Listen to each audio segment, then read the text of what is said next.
Some might call what Brown did plagiarism.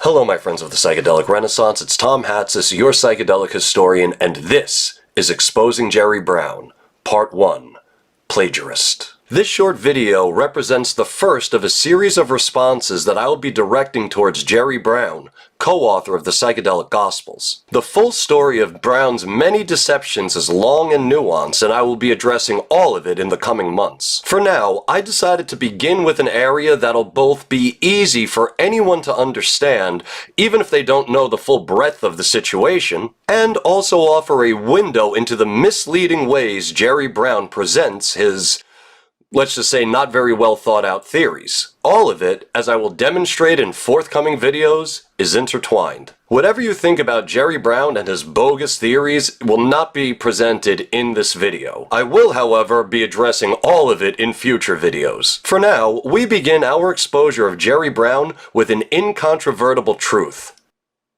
He's a plagiarist. Before we get started, if you're into this kind of content, please give this video a like and a share, subscribe to the Psychedelic Historian YouTube channel, and hit that bell icon so that you're notified every time I post a new video. It'd also be great to link up on Instagram. Find me at Psychedelic Historian. With that out of the way, let's begin the unraveling of Jerry Brown. In the Psychedelic Gospels, Brown claims that the church father Irenaeus argued that only the heretical churches used hallucinogens. He cites Irenaeus's Against the Heresies, Book 1, passages 13 through 15 and 24 and 25 to support his assertion. I am quite familiar with Irenaeus's work, so I knew right away that he never wrote anything of the sort. I had already dealt with this in a chapter for a forthcoming book I have on the Holy Mushroom conspiracy theory, so I knew that Brown was not only wrong, but that he had lifted that idea from someone else. Brown clumsily smuggled that same mistake into the Psychedelic Gospels as the man he pilfered the idea from, Italian researcher Franco Fabro, and his article, Did Early Christians Use Hallucinogenic Mushrooms? Archaeological Evidence. Therein, Fabro claims, however, Irenaeus, Bishop of Lyon,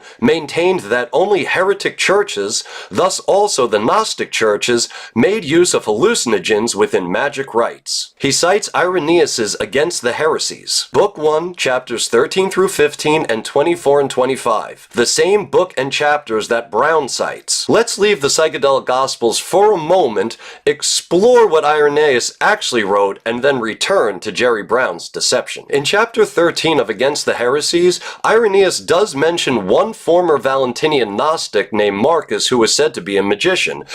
He's the same Marcus that I had mentioned in my entheogenic Gnosticism video. Marcus apparently used these psychoactive potions within the context of Neoplatonic sex rituals. Here, Brown and I agree. Marcus was most likely familiar with psychoactive potions and used them in his mystical sex rites. I mean, we don't know for certain, but it's totally possible. I mean, there is evidence there to suggest it. Irenaeus also claims that the Carpocratians used similar potions in chapter 25. Here, Brown and I also agree. The Carpocratians most likely used these potions similar to the way other mystics did at the time. However, at no point does Irenaeus ever say anything like only heretical or Gnostic churches use these potions. That is an exaggeration that anyone familiar with the primary source literature would know full well. Using these kinds of potions was far more the exception than it was the rule within these magical kinds of rites. And there is always the slim chance that the church fathers were lying or exaggerating. Additionally, Irenaeus only addresses this issue in chapters 13 and 25. He doesn't mention such psychoactive mixtures in chapters 14, 15, or 24, as Fabro and then later Brown claim. Fabro can be forgiven for making an unintentional mistake. a slip of the pen of which we have all made. I mean, Lord knows I've made mistakes like this myself. But the big mistake Brown made was pickpocketing this idea into the citations of the Psychedelic Gospels. Otherwise, had Brown actually read Against the Heresies, he would know that Irenaeus only mentions the potions in chapters 13 and 25. He didn't even bother to check. But it gets worse. Brown's plagiarism becomes readily apparent when we compare the sentence from Fabro's article and the sentence found in the Psychedelic Gospels. Let's examine them. I have bolded the similarities so you can see what I'm talking about right on your screen. Fabro. However, Irenaeus, Bishop of Lyon, maintained that only heretic churches, thus also the Gnostic churches, made use of hallucinogens within magic rites. Brown. In addition, Irenaeus, the Bishop of Lyon, argued that only the heretical churches, including the Gnostic churches, made use of hallucinogens in their secret rites. The similarities between these two sentences inarguably show premeditated deception on the part of Brown. What's worse, when we turn to the citations for this claim in the back of the Psychedelic Gospels, we don't find Franco Fabro anywhere. Instead, we find a citation for Irenaeus, the very chapters and verses that Franco Fabro cites. Even more insulting, Fabro is completely absent from the Psychedelic Gospels bibliography. Some might call what Brown did plagiarism. For example, the good folks at Oxford University who offer us a definition for plagiarism, which is as good as any. Presenting work or ideas from another source as your own, with or without consent of the original author, by incorporating it into your work without full acknowledgement. Oops. The idea that only heretical or Gnostic churches used entheogens, while historically mistaken, is still the intellectual property of Franco Fabro. Brown did not acknowledge Fabro, despite the very obvious similarities not only of their sentences, but of their misunderstandings of what Irenaeus actually wrote. This is a clear copy-paste job with minor edits and a deceptive citation. Let's now examine a second example. When Brian Murarescu's book, The Immortality Key, hit the bestseller list, it stirred a much-needed conversation among people who, up until that time, had never heard of words like soma or eleusis or entheogen, common terms within the psychedelic research field. Now, Brown was less enthusiastic about Murarescu's success. He quickly composed a very jealous critique of The Immortality Key. One of Brown's biggest complaints was that Murarescu had wisely ignored the conspiracy theories that Jerry wrote about in the Psychedelic Gospels. That aside, Brown also used the review to plagiarize my research.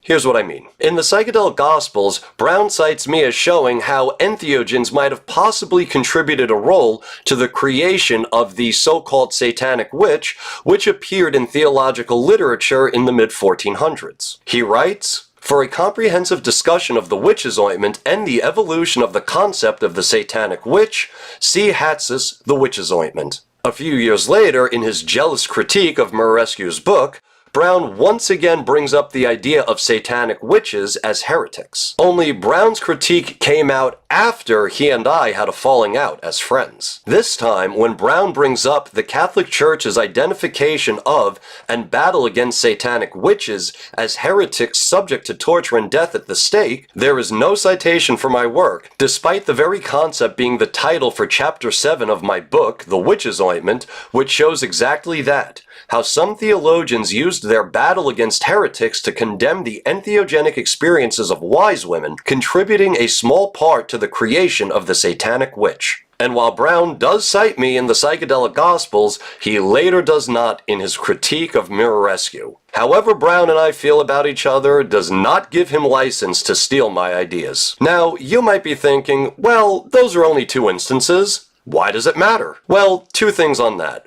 First, these are just the examples that I found. There could be many more examples and sentences and ideas that Jerry Brown plagiarized that I'm just not aware of. Second, how you do anything is how you do everything. If Brown would cheat here, then he'd cheat anywhere. But it gets even worse. When Brown isn't plagiarizing Franco Fabro and me, he is also misrepresenting the positions of other scholars in the field. For example, Thomas Reidlinger. In the Psychedelic Gospels, Jerry Brown tries to beef up his conspiracy theory by pretending that Robert Gordon Wasson, who wisely rejected the holy mushroom conspiracy theory, had some secret deal with the Vatican, and that's why he suppressed any knowledge of a fungus Jesus. Brown writes, Reidlinger found it really curious that such a conservative firm as J.P. Morgan would allow one of its presidents to explore magic mushrooms in Mexico, and he interviewed and quoted several retired vice presidents from J.P. Morgan. They revealed that, oh, by the way, Wasson was our emissary. We managed the Vatican's accounts and Wasson was our emissary to them. So that starts to fill in the puzzle. After discovering this, we felt that Wasson was disingenuous because we have been to the Wasson archives in Harvard. We have read everything we could get our hands on, everything he has ever written, which is voluminous, and he never mentions his relationship with the Vatican. Here's what Reidlinger had to say about that. A book titled The Psychedelic Gospels by Jerry Brown and Julie Brown alleges that Wasson, the subject of my first book, The Sacred Mushroom Seeker, unethically suppressed information about the Vatican to protect his own financial interests, knowledge of which they attributed to me. I'm actually less incensed about the specious attribution than I am about the calumny of their attack against Wasson, which is untrue. So while that doesn't count as plagiarism per se, it does show just how far Brown will go to deceive his readers. Exposing Brown's plagiarism, of course, does not address the profound lack of serious scholarship found in the Psychedelic Gospels. His plagiarism might seem small, but it is actually the tip of the iceberg for this larger reservoir of shoddy history, public slandering, and an egotistical drive for publicity. As I stated at the beginning of this video, those other areas are highly nuanced, but once I expose all of it, it'll be as clear as Brown's plagiarism of Fabro and me. For the while, I hope this short video has allowed time for us all to pause, reflect, and really consider the dishonest ways Jerry Brown presents his ideas. Death comes for us all, but something much worse comes for you. For when you die, it will be